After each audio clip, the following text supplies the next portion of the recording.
Hello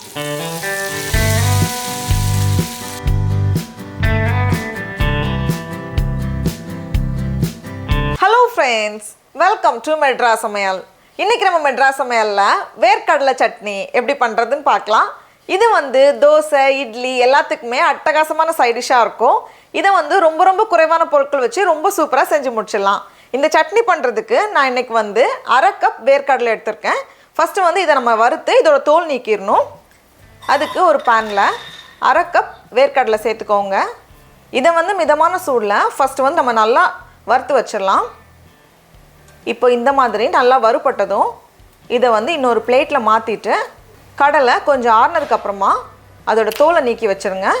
தோல் இருந்துச்சுனா கொஞ்சம் கசக்குற மாதிரி இருக்கும். இப்போ ஒரு panல 1 டீஸ்பூன் எண்ணெய் சூடு பண்ணிக்கோங்க. அடுத்தது காரத்துக்காக 3 காஞ்ச மிளகாய் எடுத்துர்க்கேன். இது வந்து கொஞ்சம் பெரிய சைஸ் நல்ல உரைக்கிற மிளகாய்ங்கறதுனால 3 மட்டும் எடுத்துர்க்கேன்.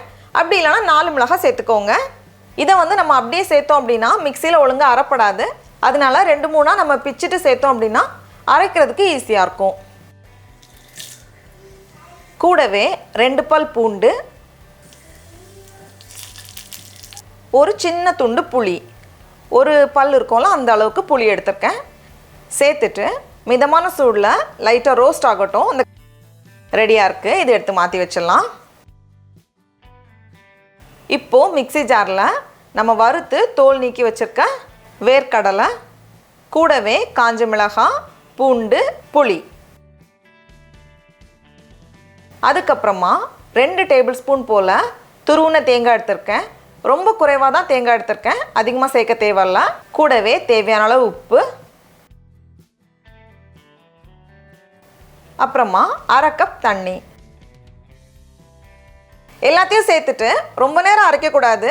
ரொம்ப நேரம் அரைச்சிட்டே இருந்தோம் அப்படினா கடலையில இருக்கக்கூடிய எண்ணெய் வந்து பிரிஞ்சிரும். அதனால கொஞ்சம் நரநறையா இருந்தாலும் பரவாயில்ல. ரொம்ப நேரம் அரைக்காம கொஞ்சம் நல்லா எல்லாமே அரைஞ்சாலே போதும். இப்போ பாருங்க, ரொம்ப மையாவும் இல்ல, அதே நேரம் ரொம்ப நரநறையாவும் இல்ல. ஃபர்ஸ்ட் அரைக்கிறப்போ நம்ம குறைவா தண்ணி சேர்த்து அரைச்சிட்டு இப்போ வந்து தேவைப்படுற தண்ணியை லேசா அந்த மிக்ஸியை அலசிட்டு உள்ள சேர்த்தோம்னா நமக்கு பிடிச்ச திக்னஸ்ல எடுத்துக்கலாம். உங்களுக்கு வந்து கொஞ்சம் கெட்டியா வேணும்னா நம்ம கம்மியா தண்ணி சேர்த்துக்கலாம். அதிகமா தண்ணி வேணும்னா அதிகமா தண்ணி சேர்த்துக்கலாம். தாளிக்கிறதுக்கு ஒரு குட்டி பேன்ல 1 டேபிள் ஸ்பூன் நல்லெண்ணெய் சேர்த்துர்க்கேன்.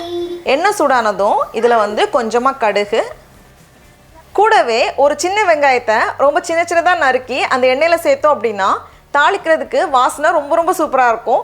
இது வந்து எந்த சட்னிக்கு வேணாலும் இதே மாதிரி நம்ம வெங்காயத்தை நறுக்கி சேர்த்து தாளிச்சிக்கலாம். டேஸ்ட் இன்னும் நல்லாயிருக்கும். ஒரு சின்ன வெங்காயத்தை இந்த மாதிரி குட்டி குட்டியாக நறுக்கி வச்சுருக்கேன். அதையும் சேர்த்துக்கலாம். இப்போ வெங்காயம் நல்லா பொன்னிறம் ஆகணும். அப்போ தான் அந்த வாசனை வரும். பொன்னிறம் ஆனதும் இதில் கொஞ்சமாக உளுத்தம்பருப்பு, கூடவே ஒரு காஞ்ச மிளகாய், ஒரு கொத்து கருவேப்பிலை இலை எல்லாத்தையும் சேர்த்துட்டு ஒரு வாட்டி நல்லா மிக்ஸ் பண்ணிவிட்டு கடைசியாக கொஞ்சமாக பெருங்காயத்தூள் சேர்த்துட்டு நம்ம ஸ்டவ் ஆஃப் பண்ணிவிட்டு சட்னி மேலே சேர்த்துற வேண்டியது தான். அவ்வளோதான்.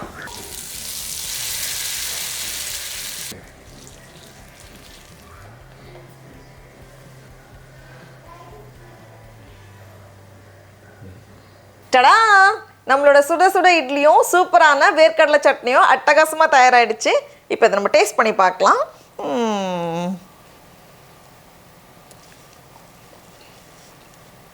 ரொம்ப சூப்பராக இருக்கு.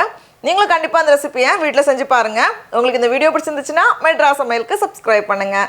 நாவின் சுவை எறும்புகள் மலரட்டும்.